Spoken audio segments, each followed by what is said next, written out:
Top Med Talk. Hi, it's Monty Mython here, Editor-in-Chief of Top Med Talk. Well, these are extraordinary times. Despite all the challenges we face, we will continue to deliver free, open access medical education for as long as we can manage it, as well as our new regular updates on COVID-19, the global pandemic of coronavirus. Reporting from the front line, we'll be concentrating on enhanced surgical recovery. Why have we made that decision? Well, with an unprecedented pressure on resources, many institutions have decided to accelerate their widespread adoption of enhanced recovery. And why? Well, it's never been a more important time to reduce complications, readmissions, avoidable ITU bed occupancy, and to get our patients home fitter and faster after major surgery. As somebody who's about to get back into the trenches in critical care, to all my surgical, anaesthesia and perioperative care practitioners, thank you for making this a priority. A big shout out to our sponsors, in particular Edwards Life Sciences, who have very generously agreed to continue to support this resource, that's Top Med Talk, at a time of global need. We're all in this together. We will get through it. It's going to be fine. Hello, this is Desiree Chappell. Welcome to our new series, Women in Anaesthesia, inspired by the British Journal of Anaesthesia, March 2020 special online edition of the same name. We are celebrating the brilliant work by our female guests and want to highlight our conversations and lectures with them over the years. Have a listen to this fantastic piece. Hello and welcome to EBPOM 2018, celebrating 20 years of evidence-based perioperative medicine here in London. I'm Joff, Lacey, and I'm very pleased to be joined by Top Med Talk's Desiree Chappell, and also our special guests for this session, Malcolm West and Carolyn Johnston. Malcolm is an NIHR clinical lecturer and colorectal surgeon in Southampton and Basingstoke in the UK, and has undertaken a large volume of research into cardio pulmonary exercise testing and prehabilitation. And Carolyn is a consultant anaesthetist at St George's who has a specialist interest in quality improvement, and amongst her other roles is the improvement lead for the National Emergency Laparotomy Network. Welcome to you both. Thanks for joining us. Thank you. Thanks. Malcolm, I'm going to start with you. We obviously know the general benefits of exercise, and you've done a lot of work into exercise prehabilitation in the surgical patient. Can you take us through where the evidence base stands in terms of the benefits that exercise prehabilitation affords the high-risk surgical patient? Sure. So the evidence all started with the older cohort in Australia. So that was 1990s evidence.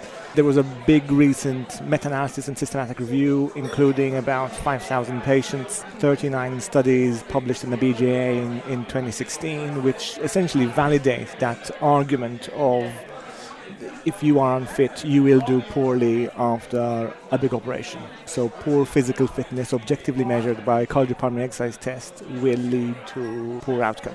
And what kind of programs have you been involved in which you try and manipulate that, so improve the fitness of patients before surgery? So on the back of that, we published a couple of big observational trials, mainly in colorectal. That's because of my pet interest. A big colonic and a big rectal group, again showing that poor physical fitness equals poor outcome. And then we looked at that cohort, and about 50% only 4 years ago had major intra-hospital complications.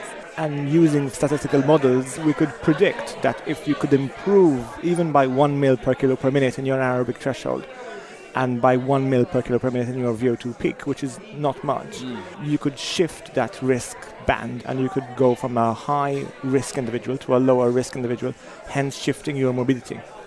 So we started off with a pre-pilot prehabilitation program. So it is non-randomized, published in the BJA again a few years ago now, which show that we can actually improve objectively measured physical fitness in a very short space of time. So within 3 weeks, using a structured responsive exercise training program, which was tailored to the individual patient based on CPET. And that had tenuous links to morbidity. And then we went on to get funding, which was key.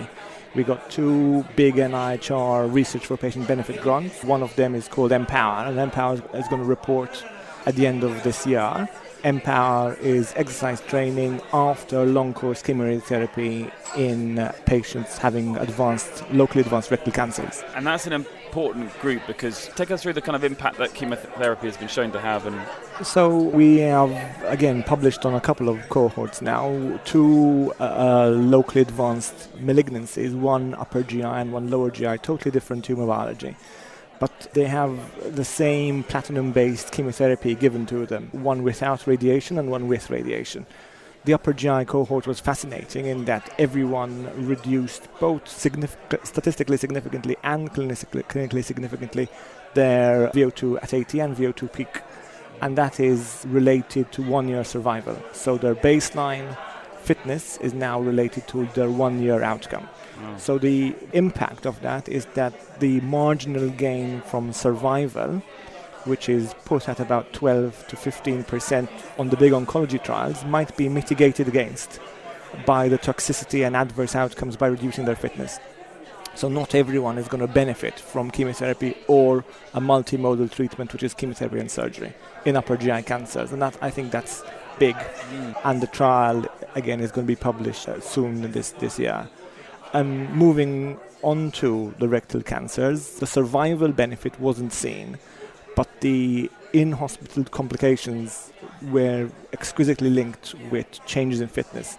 So people in the control arm who kind of spiral out of control and their fitness keeps going down will encounter complications roughly 60% of times, as opposed to the exercise arm, which don't. You mentioned the time period of which the exercise programs are only about 3 weeks. Yeah. Does that reverse the effects? Yeah, exactly. So in the rectal cancer arm, we have a 6-week program, and Empower is now powered for a 9-week exercise training program.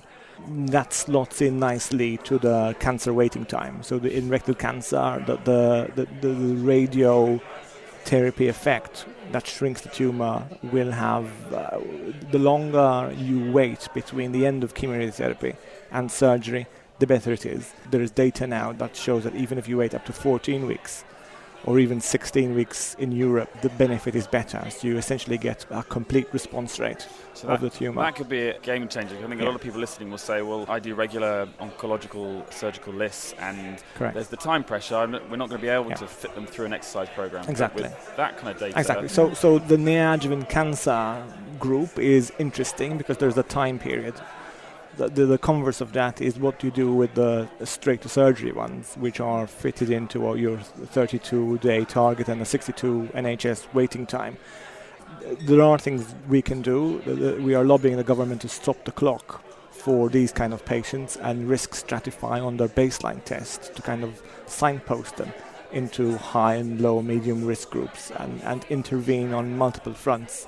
So WestFit, which is our large, pragmatic, randomized control trial funded by the NHS and the STP, is 1,550 patients over the next 2 years, looking specifically at that in different type of cancers. So HPV cancers, pancreatic cancers, urology, lung, upper and lower GI. And the primary outcome of that is reduction in length of stay, with a co-primary outcome of reduction in morbidity in the exercise arm.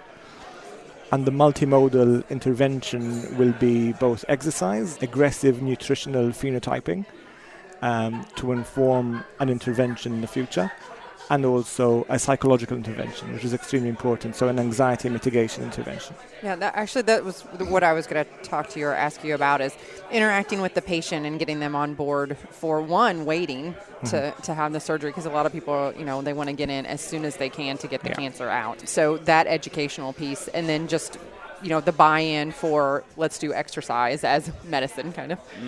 So how is that working, and what is the program that you put together for that? The selling point of exercise as medicine is remarkably well adopted by patients. It is a very easy concept to sell. If you are fitter, you will get better, you will get out of hospital better, and even if you have a complication, you'll recover better. So people like that concept, and people buy into it. Surgeons buy into it, anaesthetists buy into it, intensivists buy into it. We are lucky enough to have a very good cancer nurse specialist network in our region. They are totally sold with this idea. Yeah, we're piloting a similar process based on how we've been inspired by Southampton, which Macmillan are funding, and they would describe it as a teachable moment. Yeah. So you go to your clinic and find out that you have a cancer or potentially have a cancer, And now you're told to go home and wait until someone will cure that or not cure it for you, and that's a big day. Whereas to say to them at that point, but there's something you can do to improve your chances, the vast majority of patients will grab that because it's such a teachable moment for them to take that on board. Yeah. I think that's a life-changing moment, and I mean, without sounding harsh, if you can't institute an intervention then, when the patients are at a vulnerable stage, you will never be able to do that. So that's why prehab as opposed to rehab works better, we think. Have you been able to follow up these patients long term and see whether they continue to change their activity levels? Yeah, so we give patients physical activity monitors, and they are wearing it for up to a year now. Wow. So patients change their activity and change their behavior towards exercise mainly. And their change in behavior towards exercise is manifested by a change in activity. We know that patients through chemotherapy drop their activity levels severely. So in our rectal cancer cohort, they start off with about 8,000 steps per day. And then that goes down to about 1,500 during their chemotherapy week. And that has a massive effect on their physical fitness. But people who have a dog will walk their dog through their chemotherapy and after. And the change in activity will go back up. However, their exercise, their physical fitness, their objectively measured physical fitness will still spiral out of control if you don't institute an intervention. So it's the intervention and not the resumption of physical activity which will give you the benefit, we think. And then have quite far-reaching general public health implications. Absolutely. Is there any evidence of the effect of exercise on the tumour pathology, the kind of microenvironment in terms of growth or metastatic spread or recurrence or anything like that? I mean, it might be a bit. So there is, and that's where we're heading to. So we want to have it is nice to reduce length of stay and morbidity, but it would be even better to try and modulate tumor biology with exercise or a prehab intervention. So there is, that's going to be published on our rectal cancer cohort again this year if I have time to write it. But we're looking at MRI scans, so people having, again, long course chemotherapy for rectal cancer, they have, the exercise arm have a much better tumor response than the non-exercise arm on MRI and on pathology. Carolyn, if I could switch now from Malcolm's work with elective surgery, where we sometimes a shortened time period, but still we have the benefit of time and to consider prehabilitation. Your work as the improvement lead with NELA. Tell us more about that role and how you can kind of deal with the fact that these patients have landed on our doorstep. So can you say, what is NELA first? So NELA is the National Emergency Laparotomy Audit. So it's a national audit collecting data from emergency laparotomy patients in the UK. We cross-check it against the national data set. So we collect 85 to 90% of all laparotomies done in the UK. We have an extended data set related process and outcome measures, including up to 90-day mortality for all of those patients. And I think what sets this aside as what I would hope is a helpful audit is that data is immediately available to local clinicians. So they have their dashboards of process measures, and they have access to all of their own data immediately, as well as it going in the big old national report that comes out 18 months after the data is collected. It's available in real time for clinicians to use. So QI is a very big part of what we do. And so you're the improvement lead. What have been the biggest challenges and the biggest wins so far in your work with NELA? Yeah, I think as a specialty we still have an audit mindset, and I don't think that it's an either or. I think audit is important, assurance is important, that patients know that they're not going to a hospital that is an outlier for bad results. But for me, it's been a big piece of work, even locally in my trust, to make people realise that actually for us to collect this data and not use it immediately to improve our care is such a waste of time. To contribute to a national project and not for us to use that data locally is dumb. Yeah. So for me, the biggest challenge is to get people to say, actually, this is my performance data, how am I doing? And when I started, I thought I'm going to have to rewrite pathways and change systems and process and so on. Actually, what I've mainly done is share performance data with people, and that starts the conversation, and they do it themselves. So I find the kind of whole system change and reconfiguration hasn't been necessary because individual people, once they know their own performance, are able to make most of the changes they need to make. So it's publicising those results, as in within institutions? Yeah, so to say, how many of our patients go to the intensive care unit, high-risk patients go to the intensive care unit, we have that publicly available on the dashboard, and that really encourages the ITU to take more of these patients, and it encourages us to know that it's the right thing to do to ask. We were talking to Professor Rupert Pearce earlier about the EPOC study and talking about quality improvement, implementation, etc., and how one of the things that came out of the EPOC study was not necessarily that people didn't have the drive or the knowledge to implement quality improvement, but it was just the resources and it not being there. So how have you found that locally, but also in your kind of more national role with NELA in terms of how people manage that? Yeah, I think you have to be quite clever to make the time and space and resources for it. And that's not to say I've been clever and I've solved it, but that's to say that I've had to look hard at our data and think, well, where can I bring most value to what the hospital wants me to do with it? So I look at, for example, sepsis, and I say, oh, good, the hospital's pretty focused on sepsis, and so is the ED. Maybe I can tack on my emergency laparotomy patients to an ongoing piece of work and thereby, potentiate the amount of interest and the amount of activity I can get out of that. Similarly, talking to our managers about our length of stay. So for me, emergency laparotomy mean length of stay of 21 days is, acute medical inpatient stays in hospital for about 5 days, and there's a whole team of people working on medical inpatient flow. And so I go to my managers and I say, did you know that our patients are staying in hospital for 21 days average? Then I can get them to take me seriously and work with me. Do you think there's enough assistance at a national level for people to do this? I mean, you're in a position where you're well networked within your institution and within quality improvement. Yeah. But if you're trying to make improvements, in your own institution, do you think there's enough support? Yeah, and you need a lot of resilience to make that happen, don't you? So I think there's a few things that we've done, actually even just the immediate reflection on the EPOC results to say, well, okay, what we've thought about capacity and capability for improvement, but what they've really showed is the issue is the barriers. So we can address capacity and capability by encouraging trust to give their NELA lead a PA, or by running teaching programs, which we do, by having animations to help them use their data, which we do. But actually, probably what we need to do as a national audit is to say, well, how can we help you with these barriers to care? And that process had already begun, but I think we're going to work harder on it. So, for example, helping people write business cases for elderly care liaisons so that they have something that they can modify and use, or helping them with, we produce a exception report, which is ready to just stick in your morbidity and mortality meeting. So say, look, here it is. We've made it as simple for you as possible if you go and use it. This is available now for people to... Yes, it is. So we've made a excellence and exception report, we've called it. So it details on 2 pages for each trust patients who died, who didn't meet some key standards of care, and patients who've had every single standard of care as recommended by the audits met. So we felt one or the other presented on its own didn't quite seem right. So the exception and the excellence reports come together. Yeah. Have you been able to pull out generally what people describe as being the biggest challenges to them? Does that come out a theme across the... So we've run a series of workshops. So we've run 8 workshops over the past 6 months or so around the country. And they've been a really rich source of data, qualitative data, people talking in their groups. So in a region, say, for example, around Manchester, local leads from all the trusts, surgeons, anaesthetists, and usually audit leads come together, and they've been discussing their care.